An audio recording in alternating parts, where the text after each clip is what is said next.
અને ખાસ તો અહીંયા વખણાય છે તમારી ચટણી 40 રૂપિયાની 100 ગ્રામ. 40 રૂપિયાની 100 ગ્રામ. અને ભજીયા 25 રૂપિયાના 100 ગ્રામ. 25 રૂપિયાના 100 ગ્રામ. એટલે જે મેં કીધું કે ચરોતરનો આ જે કોન્સેપ્ટ છે કે ભજીયા કરતાં ચટણીનો ભાવ વધારે એ તમને આ જગ્યાએ પણ જોવા મળશે. સૂકું લસણ, આદુ, ટામેટા, બીજો અંદર થોડાક મારા ગરમ મસાલાની આવે. હા, એ ચટણી અહીંથી પાર્સલ લઈ જતો કેટલો ટાઈમ સારી રહે? પાર્સલ અહીંથી લઈ જાઓ એટલે જો ગરમીની સિઝન છે ને એટલે અત્યારે તો શું કે લઈ જઈને ફ્રીજમાં રાખવી પડે એટલે અઠવાડિયું 10 દિવસ તો કંઈ નહીં થાય. અઠવાડિયે 10 દિવસ સુધી ફ્રીજમાં રાખો ને કંઈ જ નહીં. મેં બહાર પણ મોકલી છે, લંડન, અમેરિકા, કેનેડા.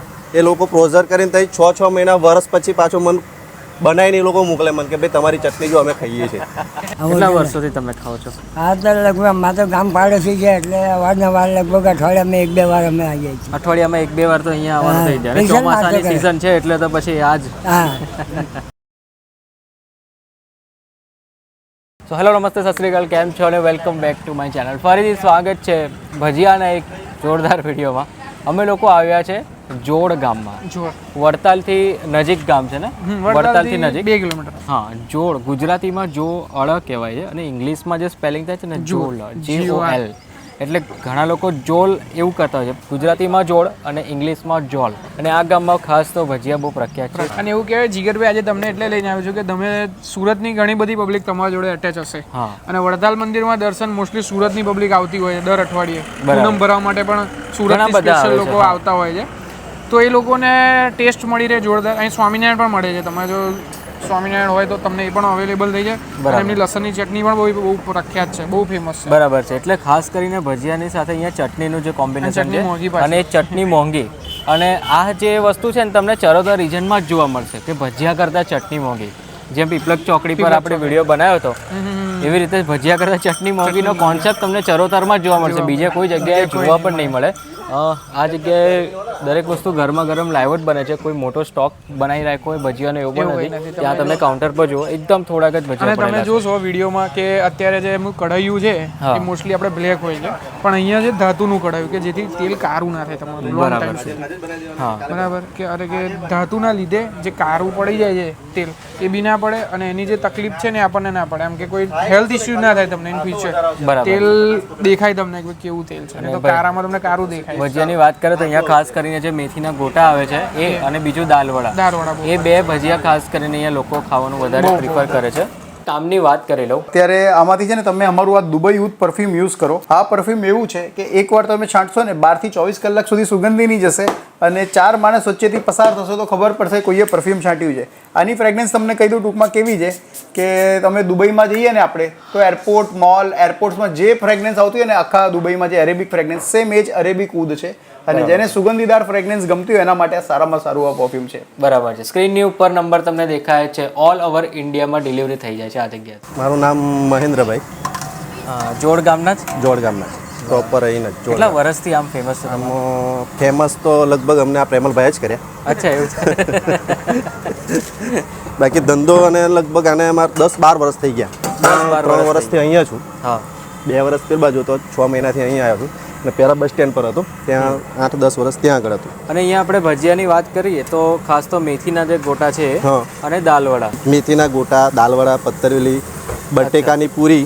બટેકાવાળા દર રવિવારે બનાવું. બટેકાવાળા હોય પણ એ દર રવિવારે ચટણી લસણની એક ચટણી છે. હા, જેની પ્રાઇસ છે 40 રૂપિયાની 100 ગ્રામ. 40 રૂપિયાની 100 ગ્રામ. અને ભજીયા 25 રૂપિયાના 100 ગ્રામ. 25 રૂપિયાના 100 ગ્રામ. એટલે જે મેં કીધું કે ચરોતરનો આ જે કોન્સેપ્ટ છે કે ભજીયા કરતાં ચટણીનો ભાવ વધારે એ તમને આ જગ્યાએ પણ જોવા મળશે. ચટણીની વિશેષતા એટલે આમાં શું છે કે અત્યારે આ ચોમાસું હોય અને આમાં વધારે પડતું ચટણીમાં હું લસણ વાપરું છું. લસણ ને આદુ. સૂકું લસણ ને? સૂકું લસણ અને આદુ મોસ્ટલી. હા, સૂકું લસણ, આદુ, ટામેટા, બીજો અંદર થોડાક મારા ગરમ મસાલાની આવે. હા, એ ચટણી અહીંથી પાર્સલ લઈ જતો કેટલો ટાઈમ સારી રહે? પાર્સલ અહીંથી લઈ જાઓ એટલે જો ગરમીની સિઝન છે ને એટલે અત્યારે તો શું કે લઈ જઈને ફ્રીજમાં રાખવી પડે એટલે અઠવાડિયું 10 દિવસ તો કંઈ નહીં થાય. અઠવાડિયે 10 દિવસ સુધી ફ્રીજમાં રાખો ને કંઈ જ નહીં. મેં બહાર પણ મોકલી છે, લંડન, અમેરિકા, કેનેડા એ મોકલી છે. એ લોકો પ્રોઝર કરીને ત્યાં 6 મહિના વર્ષ પછી પાછું મને બનાવીને એ લોકો મોકલે મને કે ભાઈ તમારી ચટણી જો અમે ખાઈએ છીએ. વાહ ભાઈ વાહ, જોરદાર. ઓકે. મેં હમણાં લગભગ આજે 4-5 દિવસ જ થયા. એક ફ્રેન્ડ છે અમેરિકાના, એ અમેરિકા ગયા, એમને જ હમણાં જ કિલો મોકલી. 4-5 દિવસ થયા. સ્પેશિયલ કુરિયર કરીને ના મોકલતા એવું નહીં. કુરિયર એવું નહીં કરતા, એથી જે આવતો કુરિયર નહીં કરતા. બરાબર છે. એ બધા બહુ જ આવે છે. અમારા પ્રેમાલભાઈ જે જાહેરાત કરી તમારી, અમને જે કર્યું એટલે બધા બહુ જ કોલ આવે કે તમે આ ચટણી અમને પણ સારું પહોંચી નહીં વળાતું એવું છે બરાબર છે કુરિયરમાં. કે અહીંયાના આપણે કસ્ટમરને સાચવીએ કે પછી કેવી રીતે handle હા. કરીએ, એવું થઈ જાય. એવું થઈ જાય. ઓકે, તો આ જ ચટણી છે હા જે- જીગરભાઈ તમને જે લઈને આવ્યા હતા ચટણી ખાવા માટે, તમે મને કહેતા હતા 6 મહિનાથી કે ભાઈ આ ચટણી ટ્રાય કરવી છે આપણે, હમ એટલે આજે લઈને આવ્યા છે ખાવા માટે. બરાબર છે. આ જે લસણ અને આદુથી બનતી આ જે ચટણી છે, પણ અહીંયા એવું છે, મારો પર્સનલ રિવ્યુ એવું કહે છે આ જગ્યા ઉપર કે તમે ગમે એટલી જગ્યાએ ચટણી ખાધી હશે પણ આનો સ્વાદ તમને અલગ જ લાગશે. તમે પીપલક ચોકડી ખાધી હશે તો બી તમને આનો સ્વાદ અલગ ને એનો સ્વાદ અલગ લાગશે. આ જમીનનો ફેર પડશે સ્વાદની અંદર. હા હા હા, એટલે જેમ કહેવાય કે જે ફૂડી હોય, પ્રોપર ફૂડી હોય કે જેમ સ્વાદ વિશે કહી શકે તો એ વસ્તુ છે કે તમે આ ખાવ ને પેલી ખાવ ને બહુ ફેર પડે છે. એની જગ્યાએ એ બી સારી છે, આની જગ્યાએ આ બી સારી છે, પણ ડિફરન્ટ છે બે વેરાયટી બરાબર. ખાવા માટે. આ રીતના એમના બે ટાઈપના ભજીયા છે અને ખાસ તો ચટણી. ચટણી આવી રીતે આપણને આપે, આવી રીતે ચટણી મૂકી દેવાની, પછી આની અંદર આપણે એમની જે ચટણી હોય છે ને જે નોર્મલ ઓકે, સાથે કઢી આપવામાં આવે છે અને આ દહીંનું દહીં છાસવાળી છાસવાળી વઘારેલી દહીં છે. છાસવાળી. હવે વઘારેલી છાશ જેવી એટલે બે ચટણી તમને મળી જશે અને ખાસ તો લોકો લસણની ચટણી એટલે આ વધારે ખાવાનું પ્રિફર કરે છે. અને આ તમે જુઓ ગરમા ગરમ દાલવડા છે. દાલવડા બી એકદમ વ્યવસ્થિત રીતે પાકી ગયા છે, કાચા જરા બી નથી. આ જુઓ પછી અંદરની સાઈડથી.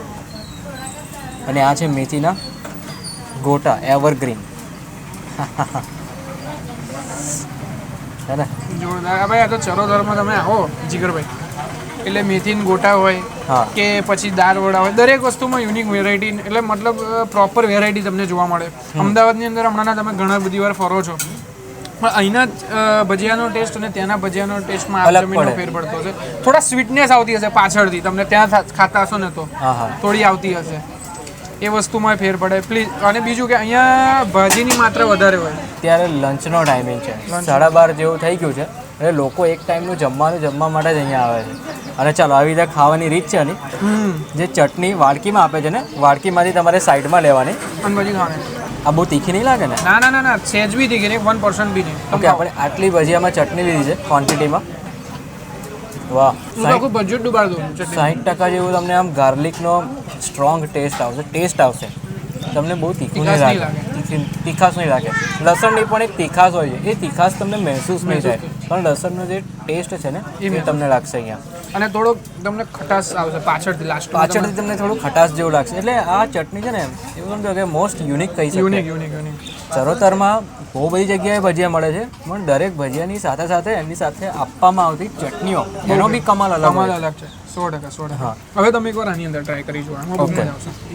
હવે આ છે ને દહીં છાશ કહી શકીએ ને, છાશની ચટણી કહી શકીએ. એટલે સિમ્પલ વઘારેલું દહીં, એને આપણે બોળી અને અહીં ખાનારા લોકો આવી રીતે ચટણી લે, પછી એની અંદર બોરે અને પછી આનંદ લે. બહુ જોરદાર ટેસ્ટ છે. મેથીના ગોટા મને એમ કે આટલા બધા પ્રમાણમાં મેથી નાખેલી છે તો કડવું લાગશે, પણ કડવું નથી લાગતું. મેથી તમે ખાશો પણ મેથીની કડવાટ ભજીયા એવી રીતે બનાવ્યા છે ને, 2 વાર ધોવામાં આવે મેથી, હા. એટલે એની જે કડવાશ છે એ નીકળી જતી હોય. બરાબર. અને બીજું કે જ્યારે સિઝન આવે ને ઠંડીની સિઝન પ્રોપર, હા. ત્યારે વધારે મેથીનો યુઝ થાય, ત્યારે થોડી પાલા કરે મેથીનો યુઝ થતો હોય છે. હમ. એટલે એ પ્રમાણે હવે આપણે દાલ વડા ટ્રાય કરીએ સ્પેશિયલ આ ચટણી સાથે. જોરદાર. આ જે દાલવડા છે ને એનો ટેસ્ટ અમદાવાદના મળતા દાલવડા કરતાં ડિફરન્ટ છે. અમદાવાદમાં જે દાલવડા મળે છે ને ઘણી બધી જગ્યાએ ફેમસ છે અમદાવાદમાં, એના કરતાં આ ટેસ્ટ થોડોક ડિફરન્ટ છે. ડિફરન્ટ છે. દાલવડાનો બેઝિક 20-30% ટેસ્ટ કોમન હોય એ તમને લાગશે, પણ દાળવડાની પર્ટિક્યુલર આ ચટણી સાથેનું કોમ્બિનેશન છે ને ભાઈ બહુ ગજબ લેવલનું કહી શકે. અને બીજું કે અહીંયા છે ને દાલ વડા પણ ચટણી સાથે ખવાય. અમદાવાદમાં ડુંગળીને મરચાં સાથે હા ખાતા હશે બધા. હા, તો અહીંયા જે બે ટાઈપની તમને ચટણી છે એની સાથે પણ તમે ખાઈ શકો છો. એની એક ખાવાની મજા પણ કંઈ અલગ ટાઈપની છે. હવે તમે વિચારશો આ જે ચટણી છે ને એની થિકનેસ તમે જુઓ. આ ચટણીની થિકનેસ થોડીક છે જાડી અને આ એકદમ પાતળી છે. એટલે ભજીયા સાથે 3 ચટણીઓનું કોમ્બિનેશન કરો ને તો ટોટલી ડિફરન્ટ મળે. આપણે આને જો ભાઈબંધો મિત્રો સાથે આવ્યા હોય એટલે ભાઈ મજા આવી જાય ખાવાની. મરચું બરચું મૂકવાનું વચ્ચે, દાળવડાની વચ્ચે, અને પછી ખાવાનું જીગરભાઈ. હા હા જોરદાર એમ. વરસાદ પડે એટલે પહેલાં છોટે યાદ આવે ભજીયા અમને. વરસાદ પડે એટલે પહેલા જ છાંટે આ જગ્યા યાદ આવે. હા, આવી જાય. વડતાલથી આપણે કેટલા કિલોમીટર દૂર કહી શકીએ? 2 કિલોમીટર અને વિદ્યાનગરથી 3-4 કિલોમીટર 3 ઓકે, કિલોમીટર વિદ્યાનગરથી 3-4 કિલોમીટર અને વડતાલથી 2 કિલોમીટર exact બંનેની વચ્ચેની સાઈડ જોડ ગામ આવ્યું છે. જોડ ગુજરાતીમાં જોડ કહેવાય છે અને ઇંગ્લિશમાં સ્પેલિંગ થાય છે JOL, જોલ વડતાલ એવું સર્ચ કરશો ને ગૂગલમાં તો બી આવી જશે. પરફેક્ટ લોકેશન બહાર મેઇન રોડ પર જ છે. શ્રીજી નાસ્તા હાઉસ તમને દેખાઈ જશે. બાકીની કોઈ ડિટેલ ઇન્ફોર્મેશન જોઈએ તો ડિસ્ક્રિપ્શનમાં એમનો નંબર પણ આપેલો છે. ચલો તો આ સાથે ફરીથી મળીએ નવા સિટીમાં નવા વિડીયોમાં નવા કન્ટેન્ટ સાથે. ત્યાં સુધી